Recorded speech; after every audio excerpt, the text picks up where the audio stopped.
எதிர்காலம் வரும், என் கடமை வரும், இந்த கூட்டத்தின் ஆட்டத்தை ஒழிப்பேன்.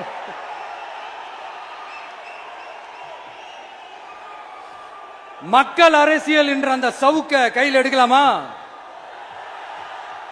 யாருக்கு எதிரான தானே கேக்குறீங்க? வேற யாரு? மறைமுக உறவுக்காரர்களான பாசிச பாஜகவும் பாய்சன் திமுகவும் தான். மாண்புமிகு பிரதமர் நரேந்திர மோடிஜி அவர்களே,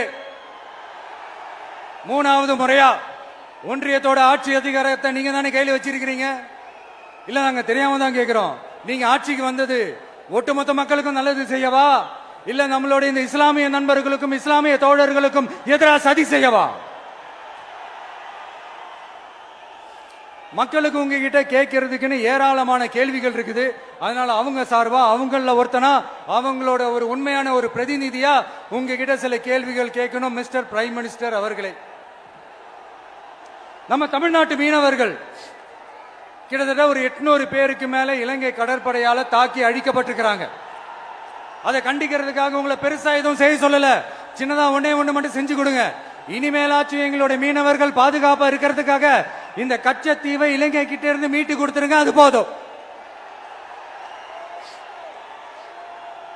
உங்களுடைய இந்த முரட்டு பிடிவாதத்தால நீங்க நடத்துற இந்த நீட்டு தேர்வு, அதனால இங்க என்னென்ன நடக்குதுன்னு சொல்றதுக்கே மனசு வலிக்குது. அதனால அந்த நீட்டு தேர்வு தேவையில்லைன்னு அறிவிச்சிருங்க, அது போதும். செய்வீர்களா திரு நரேந்திரபாய் தாமோதர் மோடிஜி அவர்களே? எங்களுக்கு என்னென்ன தேவையோ, என்னென்ன நல்லதோ அதெல்லாம் செய்ய மாட்டேங்கிறீங்க. ஆனா ஆட்சி அதிகாரத்தை மட்டும் கையில வச்சுக்கிட்டு மக்களை ஏமாத்த நேரடியாக ஒரு பாசிச பாஜக அடிமை கூட்டணி ஒண்ணு. அடுத்து உங்களோட இந்த மைனாரிட்டி ஆட்சியை ஓட்டுறதுக்காக மறைமுகமாக RSS அடிமை குடும்பம்னு இன்னொரு கூட்டணி. இப்படி மக்கள் சக்தியே இல்லாத இந்த ஊழல் கட்சிகளை மிரட்டி அடிபணிய வச்சு 2029 வரைக்கும் சொகுசு பயணம் போயிடலாம்னு திட்டம் தீட்டி வச்சிருக்கிறீங்க. அதானே ஜி? என்ன ஜி? ஒண்ணு மட்டும் சொல்றேன், தெரிஞ்சுக்கங்க. என்னதான் நீங்க இந்த நேரடி மறைமுக கூட்டணி குட்டிகரணம் போட்டாலும் தாமரை இலையில தண்ணியே ஒட்டாது.